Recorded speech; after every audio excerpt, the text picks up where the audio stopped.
Hi everybody, welcome to this episode of Coffee and Co-Parenting.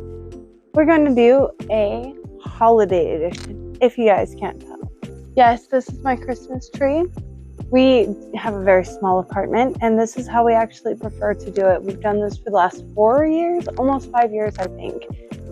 So, let's talk about the struggles with co-parenting during the holidays.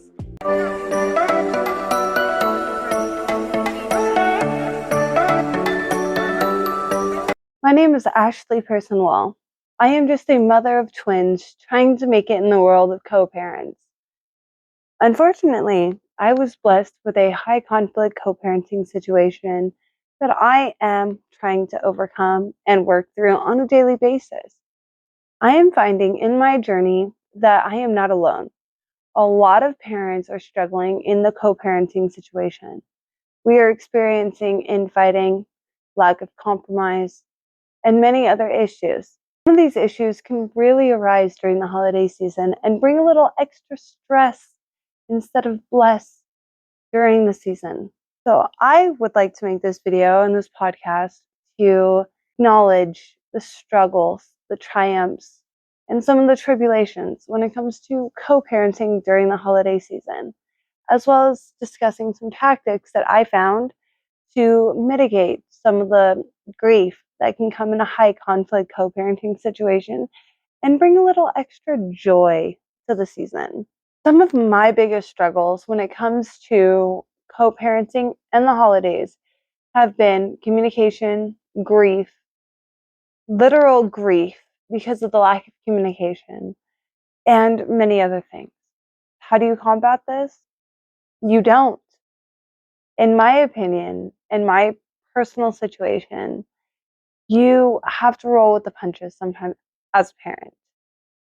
And as a parent, you might face certain struggles that is not necessarily the best. Sometimes you have to just suck it up for the best interest of the children. Sometimes the best interest of the children is being quiet and just celebrating you and your family. So, we all experience some sort of grief when it comes to high conflict co-parenting during the holiday season. Because what is in the best interest of us and what is truly in the hearts of the parents that want to compromise would be to come together around the holiday season instead of arguing and fighting and trying to schedule all of these events around the holidays and schedule who gets kids for, this time. And especially if a parent goes on vacation during the holiday season and the other parent is stuck at home without their children for multiple weeks in a row, that can also be hard during the holiday season. So how do we combat this? First of all, we talk to our kids. We know that our kids are the ones that are being put through these situations and heartaches the most. We know that our kids are suffering, and most of the time they're not going to tell us. So what we need to do when we talk to our children is be honest. Tell them that I know it's going to be difficult this year going in between the two households or whatever the situation may be. Talk to them. Ask them how it makes them feel. Also, have them write down a list of activities that they really want to do during your time. Have movie marathons. Make them a little burr basket. I actually made my children this year a burr basket, and it had lots of little treats and gloves and activities, a little coloring book, and little ears, everything. It was pretty cute. So the holidays can be really rough around the kids. However, some kids do get super excited to go to different parents and have 2 different Christmases and open lots more presents because now they have 2 families. However, I think that children really long to be able to come together, sit at one table, and have a nice, friendly family conversation. instead of having to fight and wonder why mommy and daddy can just never get along, even for the holidays that are supposed to be about love, compassion, caring for each other, instead of fighting. Some parents do desperately want the Christmas dinner together, the family sitting at the table, the opening toys, the breakfast on Christmas Day. Unfortunately, that's not possible for every co-parenting situation, especially high conflict co-parenting situations.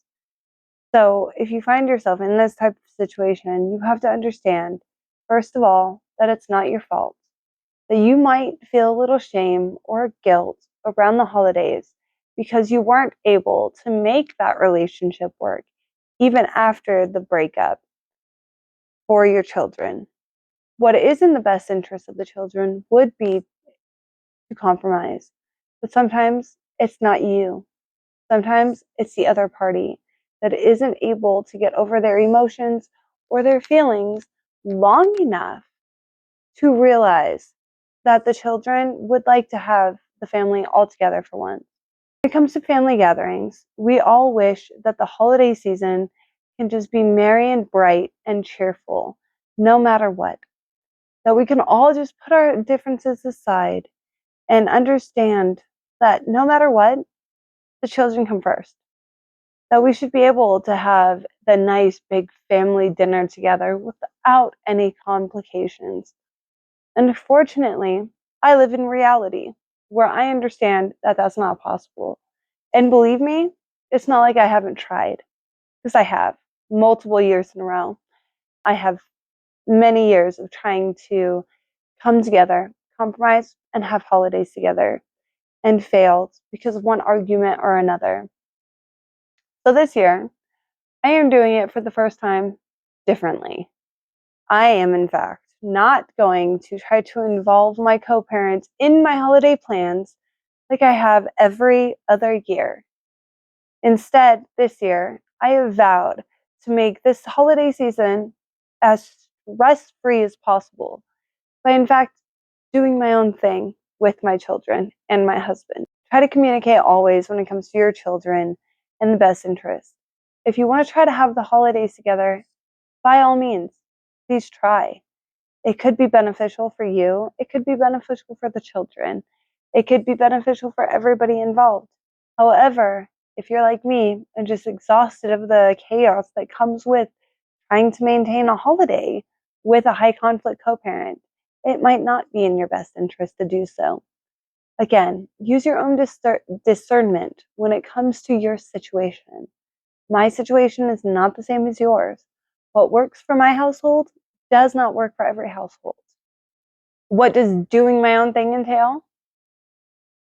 That entails me making my own plans with my children on the days that I have them, celebrating Christmas on Christmas Day because I was blessed to have them on that day naturally via my court order.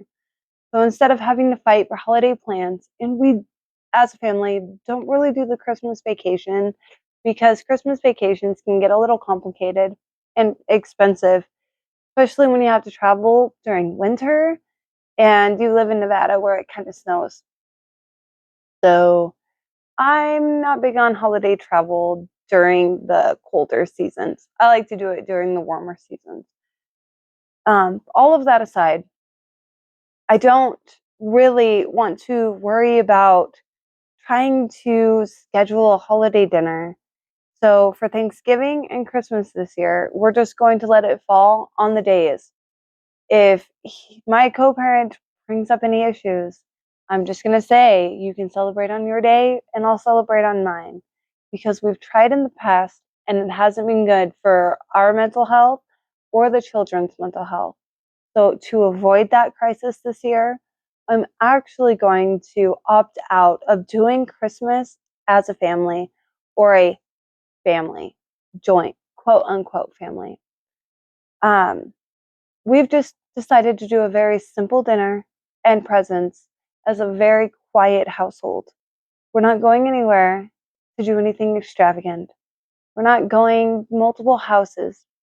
And we're not doing a big extravagant dinner with friends and family from all over the country. We're not hosting anything. We're just having a quiet, simple, peaceful day full of good food, good Christmas movies, hot cocoa, treats, and joy. That's all I want for Christmas this year. Parental alienation or just outright being a dick. We will cover any topic relating to co-parenting, relationships, raising responsible children. Welcome to Co-Parenting Should Be Easy. Please comment any topics that you would like to see discussed in the episode. Stay tuned for weekly episodes. Thank you. The next topic is gifts. Gifts can cause the children a lot of grief as well. So my children this year, I just want a very simple Christmas. I want a couple things for them. I would like, just a couple gifts here and there, maybe some toys and some fun, but not extravagant. No video games, no really expensive items, nothing like that. However, the other parent could try to show up you by going and buying the most expensive thing because they can afford it or they can't afford it and they just want to show you up anyway. When it comes to gifts, just try to set simple boundaries. State what your expectations for the gift giving is based on the benefit of the children. If the other parent is trying to buy the children's love, for example, that's not necessarily healthy for you or them or the other co-parent. So what I would do is I would politely message them via the Talking Parents app because that's the app that we use to communicate. I would say, hey, this year we're just doing something simple. I would appreciate it if you didn't get them anything extravagant. But in all actuality, we have to come to the realization that we can't control what happens at the other parent's house. No matter how much we want to try and set boundaries and rules and communicate, we can't necessarily control what happens at our own houses. How can we expect to control somewhere that we're not? All of that being said, communication could be considered beneficial in your situation. Now, my girls this year, one of my children has been very simple. One of my children has been quite a little diva and wants a magic mixie. It's the only thing that she wants this year, and she will not give it up. However, we do not want to give any expensive gifts. The magic mixie is something that is expensive. I think we're going to hold off for Christmas and wait until the birthday. Because their birthday, we can give them a joint gift that they can enjoy together, hopefully, the magic mixie set, and not cause a lot of turmoil during the Christmas season. We are trying to budget a little more carefully during the holiday season naturally, because this time of year can get a little more expensive. But because their birthday is next month, we do want to consider giving them the more expensive gift for their birthday. And because we're opting out of a traditional birthday party this year as well. Again, last year we tried the whole co-parenting party where everybody was involved and it just turned to chaos. So this year we're just going to do something quiet at home that celebrates them. And we want to show them that you can also celebrate at home and not have a whole group of people in order to celebrate your birthday. It's about you and your family after all, in my eyes. So another topic that I wanted to talk about was family traditions. What are some of your favorite family traditions? For me, I love hot cocoa, curling up on my couch, watching a wonderful Christmas movie, cuddling up, and just relaxing. I don't get to relax very often in my very busy twin mom life. However, when it comes to the holiday season, I think it's something so special about cuddling on the couch after a long day and just relaxing during a nice, heartfelt Christmas movie with your loved ones. This year, I think we're just going to do a ham. My husband wants scalloped potatoes and a couple other items like maybe a sweet potato or a pumpkin pie or a pecan pie, depending on how I'm feeling. What are some of your favorite Christmas traditions? Is there anything that you do every year, like going on a vacation, cooking a big meal for your family, sitting by a nice fireplace and enjoying the warmth, opening presents in the morning or opening presents in the evening? What do you prefer? I prefer opening the Christmas presents in the morning. That way the children can play with all of their new gifts as I prepare for the rest of the day. And I mean cooking and cleaning. Of course. I also just enjoyed opening presents first thing in the morning as a child. We always used to open the individual presents at each house. When I was a kid, we bounced around from different houses for our Christmas festivities. And each one of my aunts would kind of host every year. Like, well, sometimes we'd just all come together depending on whose house had more space. And we would all just come together and cook everything. And then when I moved to Nevada, everything kind of changed. But I still try to keep up some of the traditions from when I was a child, such as opening all of the presents as soon as you wake up in the morning, even before breakfast, because most of the time we would be opening presents and breakfast would be just being set on the table. So that was kind of fun. We would all gather around and open everything. Sometimes before breakfast, sometimes after breakfast. It depends on how many people were awake. The rule basically was as long as everybody in the house was awake, and you can't go wake up everybody in the house at 6 a.m. just to open presents. You have to be respectful and you have to let them sleep. But I do remember those days fondly as a child, and I hope that my children will remember our Christmases now as fondly as well. Do you have a big tree this year? Do you have a little tree? Do you have a tree like mine that's a little lackluster but still kind of cool and enough to put presents under when Santa does come this year? What traditions do you have?